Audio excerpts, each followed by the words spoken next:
we have Evan. And Evan's going to go over kind of this auto grading idea and in the specifics related to Java. Take it Great. away. Thank you, Joe. Thank you, Josh. That was awesome. Yeah, for those of you who are sticking around for this presentation, there'll be a few kind of common points shared between C++ and SQL and Java auto grading as well. I think auto grading is tremendous. So for my my presentation here today, I don't have slides to show. I will share my screen here in a moment. But if you want to follow along in the PD course, I have a bunch of pages in a Java auto grading module on today's PD assignment. That I'll just be going through those in order.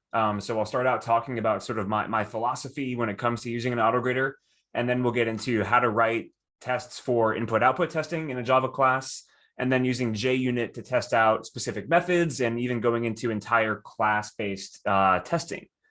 So I'll share my screen here, and we'll get started with the sort of philosophical part of our presentation. And if at any point you have questions for me, just shout them out loud or put them in the chat, and I'll get to them as soon as I see them. All right, I should be sharing my screen here. So again, the Java auto grading module of this PD page, and I'm going to go through mostly on the teacher view, just so we can kind of view the auto grading as I present it. So I guess a little bit about me. I teach in a high school level. I teach our Intro to Computer Science in Java and Processing, AP Computer Science A, and then a data structures kind of class for students who have already taken AP and want to do a little bit further. Right now, those are all in Java. So you'll see a few examples pulled from those classes. So I use autograders in my class mostly as a time-saving measurement, as a way to save time. Often while I'm teaching, especially the younger students, I will be really bogged down with a bunch of questions. Is this code doing what you want it to do? Or what, I have an error, it's not passing, like what can I do about that? Using autograders has been really tremendous for getting those questions handled and teaching students how to deal with problems as they arise. They'll use autograder feedback to read the results and find a failure, and it'll also just train them to read console error messages and try to understand their own failures a little bit earlier before waiting for me, so that I can focus on instructing the entire class or handling more challenging problems that are more conceptual and less sort of like nuts and bolts about how does this Java code work. So the sort of instant feedback that autograders provide is very, very useful.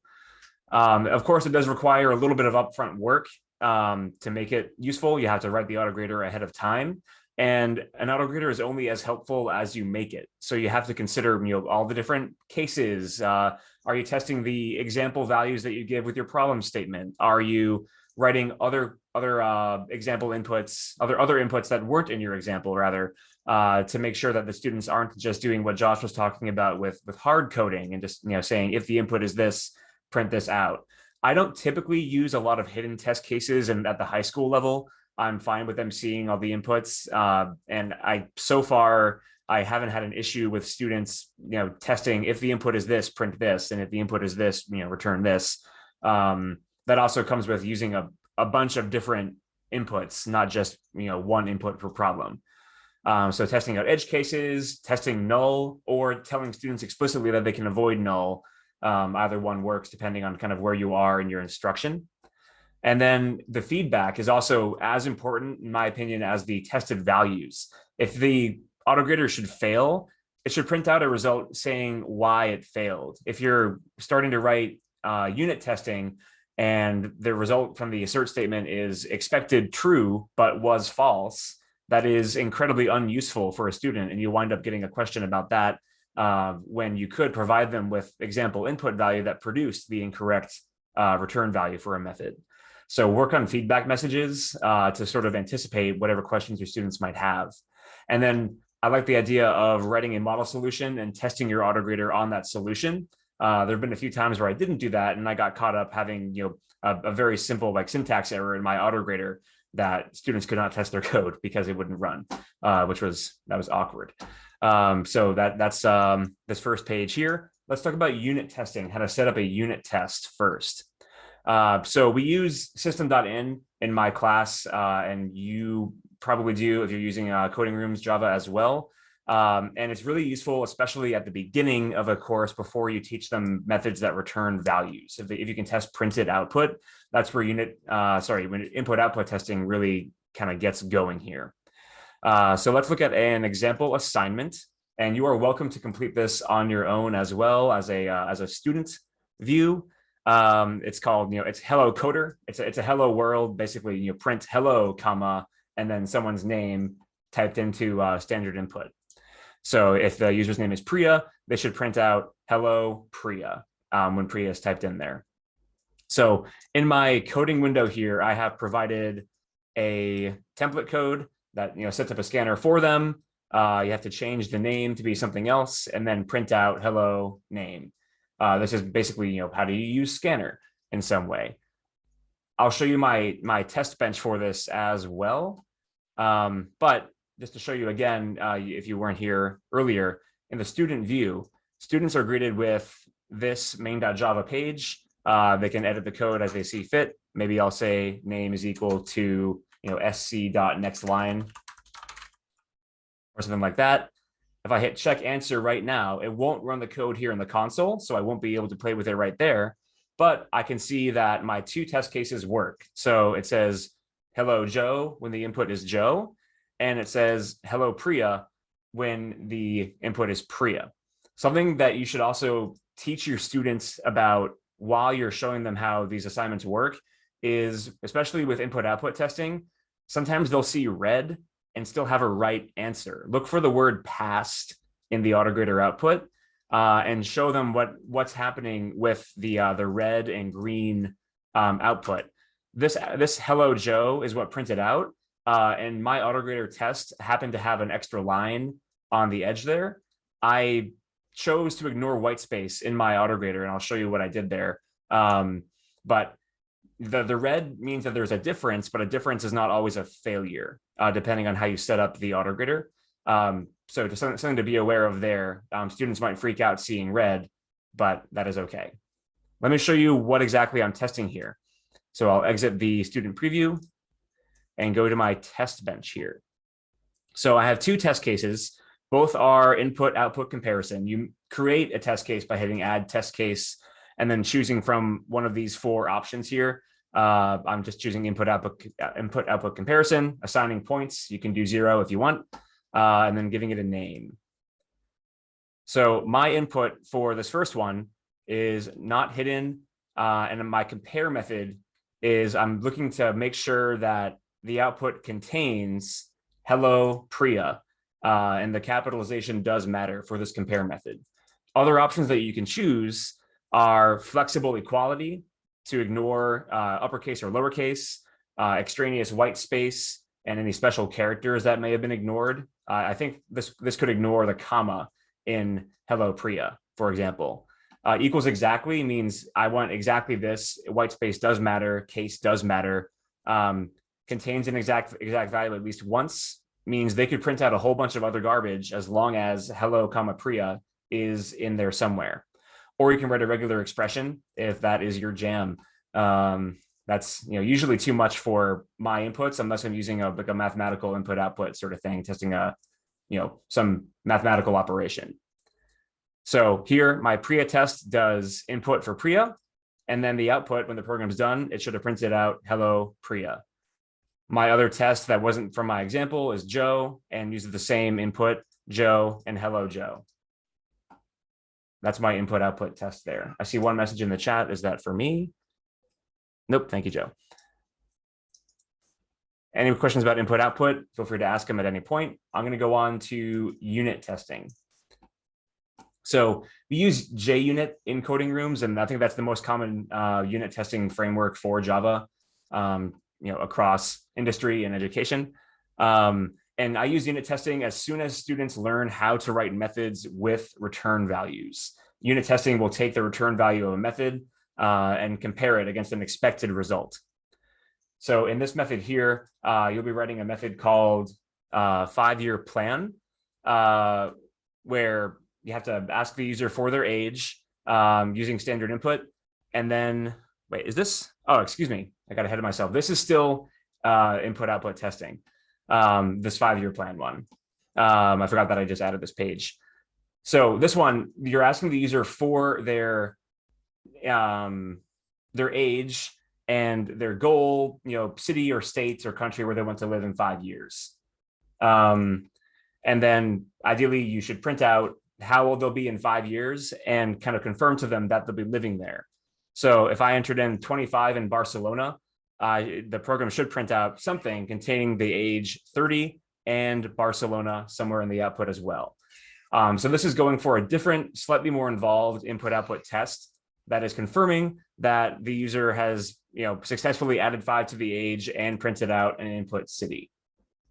So I'll go straight to my test bench here so you can see what that sort of test would look like, where I'm not testing a literal expected value. Rather, I'm testing to make sure that it contains 34 and Paris. That it contains, the output should contain one thing. I'm reading through this chat as well. When you add a Java coding box to your page, it asks which type of Java you want to choose. Kathy, you're talking about the version of Java. So there are different capabilities of the different Java languages, but most of them aren't, you wouldn't notice a difference past like Java 8. All the standard libraries that you would use in AP Computer Science A are included with Java 8 and above. So I just stick with like Java 8 or the most recent version of Java. You might get more nuance by looking up the differences, but coding rooms will work the same for any of those versions. So this autograder here for my 5-year plan, I'm inputting the years 34 and Paris, and then I'm outputting, I want to make sure that the user has output Paris at some point. So that is one of the 2 tests. The other one is going to test out the age. So if I put in 12 in London, I want to make sure that they're outputting 17 as well. Okay, and Joe will confirm that you should use 17 if you aren't sure of the version. That's totally fine. So I wrote one test to test that the city is being output correctly, and I wrote one test to test that the age is being put out correctly. And then I also have feedback from my tests. If I am 12 now, the program should print 17 somewhere in the output. And you could write a few more tests if you wanted to be a little more thorough, testing out, strange edge cases, like, negative ages or cities that are, the empty string, something like that.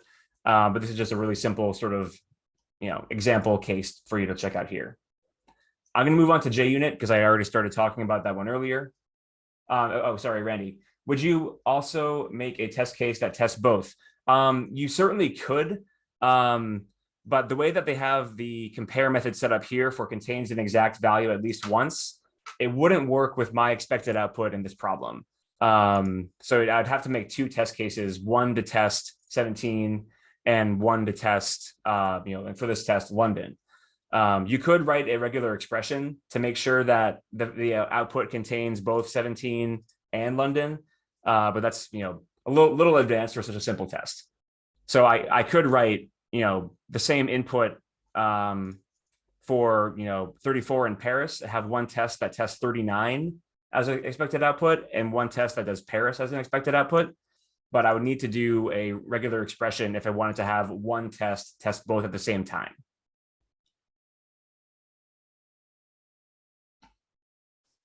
All right, I'm going to move on to unit testing.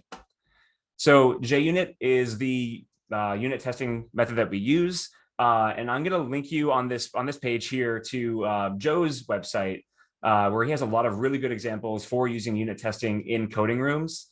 That it's very powerful. You can test the return values of methods. You can test attributes about classes. You can even test the contents of a student's actual Java file. So maybe you're looking for comments or something. You can actually scan through their Java file and verify that there are comments somewhere in there. Parth, I don't teach my students how to use JUnit. I'm considering adding that to my data structures class. But I teach them how to interpret the results of an autograder so that they can read those results and then determine if their code is doing what I want it to do. I will, depends on the assignment, if I use the points from an autograder as part of the actual assessment, or if I just go through it and grade it manually. Kind of depends on the project. But yeah, auto grading doesn't have to be a grade if you don't want it to be.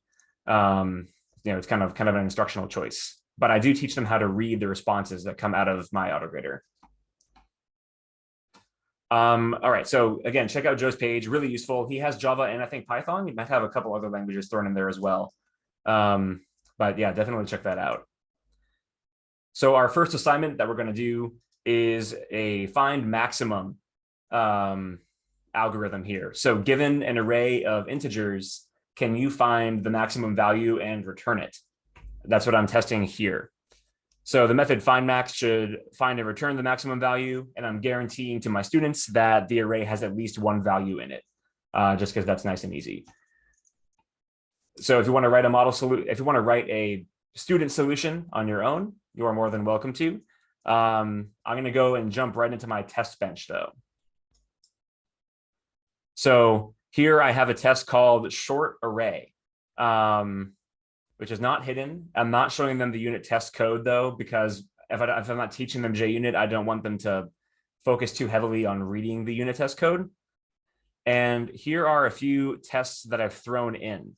So JUnit uses Java tags, these little annotations above methods to indicate which methods are tests and which ones are not.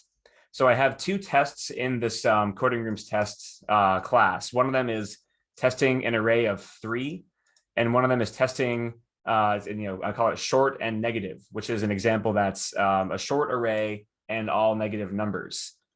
So I'll show you what this kind of / code does here in a second. But basically, I'm creating an example array.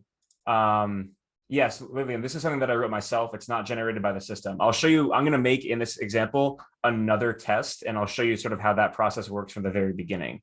But for this one right now, I've created an integer array, and then I'm saying assert equals, ignore this first string for a moment. I'm asserting that the main.findMax with that example value is equal to when I run my own solution code with that same example.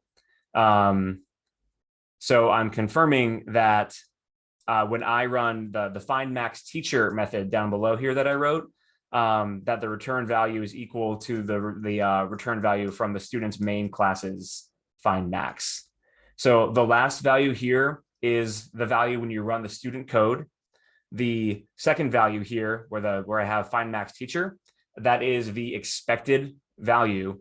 And then this first thing is the result. If the student fails, this is printed to them.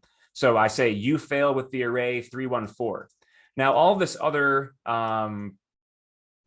strange looking stuff right here, this is used, it's sort of color output. I forget the name of it, but Joe taught it to me fairly recently. If I hit run right now with my failing starter code here, not run, I won't do anything. It'll just print hello world. Let me go to view preview and then run tests. Check answer. So right now my findMax is only returning -1, which is not the max. So I see failed. We see failures, angry tests, angry exclamation points. We see a long error message, which is why it's important to teach students what went wrong. But this red text, that's what I've done with all that / code there.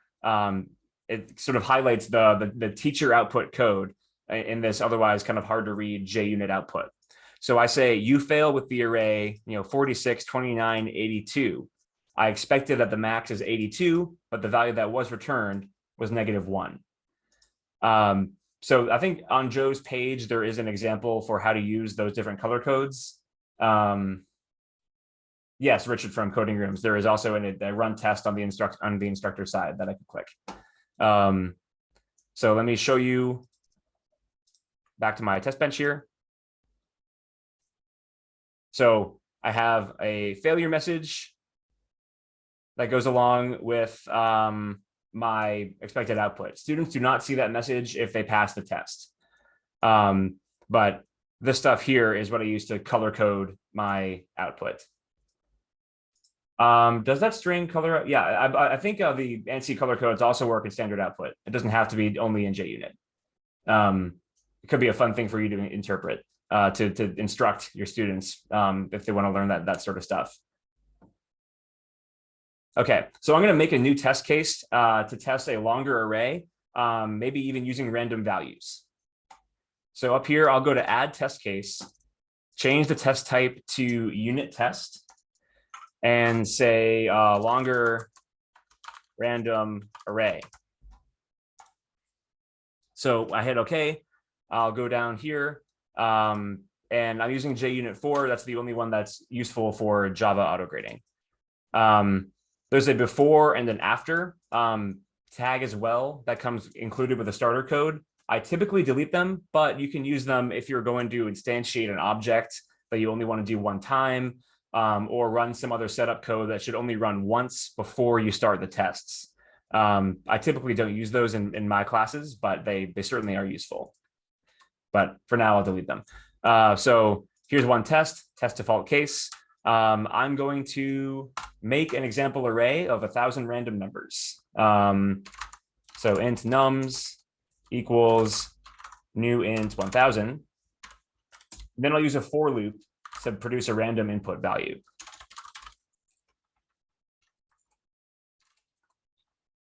If I can type today.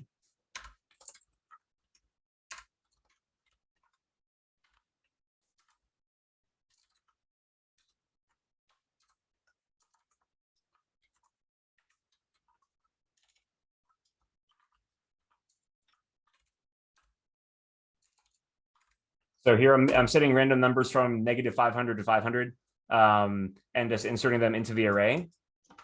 And I'm just going to assert that their maximum value that comes out of it is equal to some expected maximum value. I could copy in my teacher result down here. In fact, I'll do that right now.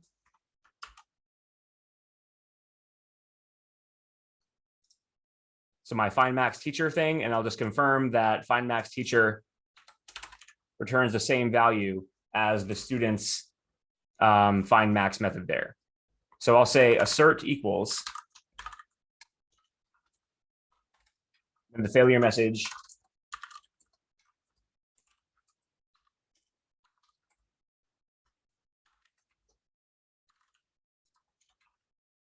find max teacher with nums, and main dot find max nums.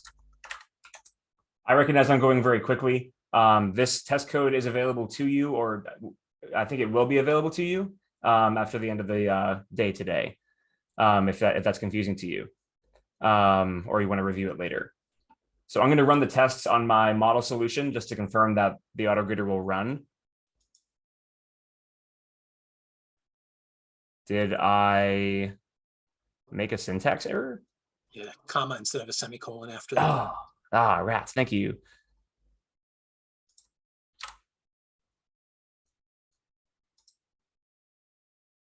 Just confirming that that test will run. There we go. I passed my own tests. That's good. So when you pass, it will not show you the expected input, which if you want to show students that input, print it out during the test. Just use system out print to see the outputs. I'm going to skip forward a little bit. I'm going to go to testing a complete class. For the APCSA teachers in the room, you may remember question 2 from this year was a write the complete class textbook, which extended an already existing class called book. So what I'm going to do on this page, and I explained to you what I'm doing in my tests in the coding rooms page right now. What I'm going to do is I'm going to test certain attributes about the class, and I'm also going to read the Java file directly to make sure that they have the exact header that they should have written for what I presume the rubric is going to look like coming out of this test. So let me show you that page there. Go to the test bench, So testing the method header. You can also use this to check for comments. If you're looking for a comment somewhere in the student's code as part of your assessment strategy, you could use a test that looks like this. So this test is not actually running any student code. Instead, what I'm doing is I'm creating a string from reading a file, textbook.java, which is the file that the student wrote. I'm reading that file, and I want to confirm that somewhere in the file, this string, public class textbook extends book, appears. And if it does, then I'll award them the point for that part of the rubric. So you could also use this to test for comments by just searching for, a slash slash, a slash star, something like that. You could write more complicated code to read through it all and, count the number of comments that are there, something like that.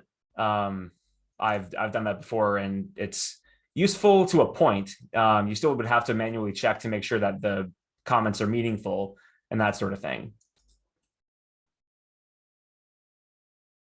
Again, calling to super, I read the student's expected, I read their file, and then I expect that it contains super with some information in the constructor call. So not just super with empty parentheses. So I assert true that it contains a call to super without a call to the superclass default constructor, which is not allowed for this problem. And then I go through and I do run their code now for their method return values. So here I'm creating a textbook object and asserting that computer science's title is correct and that basket weaving's title is correct. Just going through and testing all the methods that they were expected to write here. So my first example, find max, I was just using static method calls. This is using non-static method calls. And the reason that I'm making two textbook objects or multiple textbook objects in this file is to verify that they don't have an error with static handling. Basket weaving didn't somehow overwrite the title for computer science using an inappropriate static variable, for example. So I'm just testing out different return values. And for these assert methods, I didn't give them feedback. I'm just asserting that computer science has the right price. This is the expected value, and this is the value when the student's code is called. So this is testing their actual methods that they wrote. I have a couple other tests out here as well. I want to make sure private instance variable. Yes, private instance variable. And that is making sure that they have the words private int in the file. So that's auto grading using JUnit to test both method calls as well as the contents of a text file, both of which are pretty useful for this. You can use auto grading in this way to read a file for pretty much any language. It doesn't have to be a Java file if you're just reading the contents of the file. Like I use it in my processing class to verify that they've written comments or to verify that they have a setup and a draw method. I can't actually run the processing code using JUnit, or I haven't figured out how to do that in an effective way. But reading the file for certain requirements is a useful tool that I use pretty frequently. We've reached pretty much the end of my time here. If anyone has questions about JUnit, now's a great time to ask, or feel free to shoot me an email. My contact information is on the first page of this module.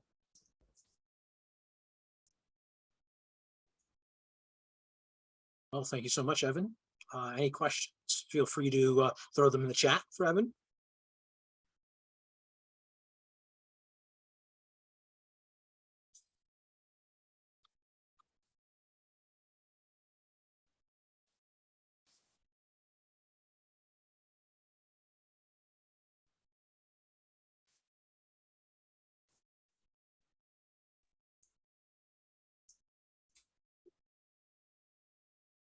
And based on one of the comments I saw, it does take time. If you're not familiar, especially with creating unit tests and doing unit testing, it takes time to get used to it. But once you get in the groove and you start creating for every exercise you do with students, you end up seeing how much time it really saves you in the end with grading and checking in on students and sitting with students to just answer simple questions that the autograder really could answer.